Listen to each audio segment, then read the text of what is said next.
Je m'appelle Didou McFly et je suis chef de gang irlando-américain du côté de Carcassonne. Après ma récente déconvenue en tant que paléontologue, j'ai décidé de me reconvertir dans le crime. Que voulez-vous, il faut bien manger. Lorsque je débarquais à Carcassonne, la cité était toute récente. Le seul bâtiment debout était à peine une halle au milieu des champs. Mais le sol alentour étant très fertile, tout le monde savait que cette cité allait très vite se développer. La population allait indubitablement croître et je comptais bien en profiter à ma manière. La ville se développait d'abord vers le nord et le premier gang à s'installer en plein centre-ville fut un gang de Colombiens, le gang de la Paella del Sol. Mais dans l'ombre, nous étions déjà prêts.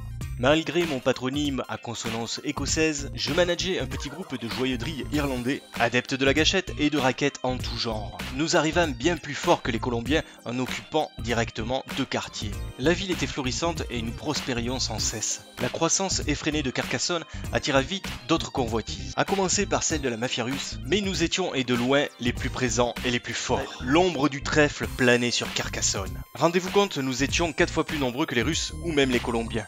Au fil du temps, les Colombiens décidèrent de renforcer leurs troupes. Ils régnaient en maître à l'est de la ville. Alors que nous, le gang du trèfle, nous pensions ne jamais être inquiétés, ce furent au tour des pires cancrelats de la planète de débarquer. Les Italiens. Ces derniers arrivèrent en nombre et déboulèrent sur les quartiers nord comme s'ils avaient été parachutés en zone de guerre. De vrais durs avec une ambition démesurée. Nous étions toujours les plus forts, mais de peu.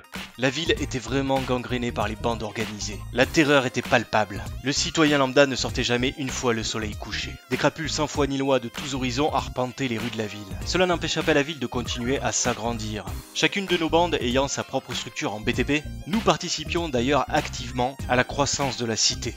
Les Colombiens étaient décidément de plus en plus nombreux. Ils égalaient désormais en nombre les Italiens comme les Russes. Notre gang du trèfle, basé en centre-ville, restait cependant le plus présent. Jusqu'à ce que tous nos ennemis déploient des efforts faramineux afin de nous submerger par le nombre. Les Russes et les Colombiens étaient aussi nombreux que nous. Les Italiens désormais nous dépassaient. Ces enfoirés régnaient en maître sur les quartiers nord. Les Russes y étaient au coude à coude avec eux, guettant le moindre faux pas. Les Colombiens étaient disséminés un petit peu partout en banlieue, tandis que nous restions encerclés dans le centre-ville.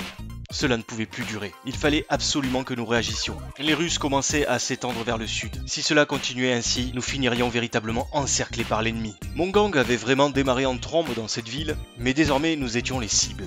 Trop peu nombreux pour pouvoir tenir nos quartiers. Cela n'était qu'une question de temps avant que les 3 autres gangs nous chassent de la ville. Cette dernière grandissait sans cesse.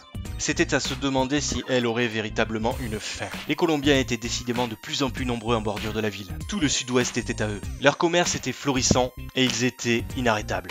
Je regrettais presque le temps où je déterrais des fossiles de dinosaures à l'ouest du Texas. Enfin, quelques compatriotes nous rejoignaient, mais pour moi, il était déjà trop tard. Ce furent finalement les Russes qui s'emparèrent de la ville, le nombre de leurs ressortissants étant suffisant pour écraser tous leurs adversaires. Je méditais sur le sens de mon existence en attendant de peut-être me plonger dans de nouvelles aventures.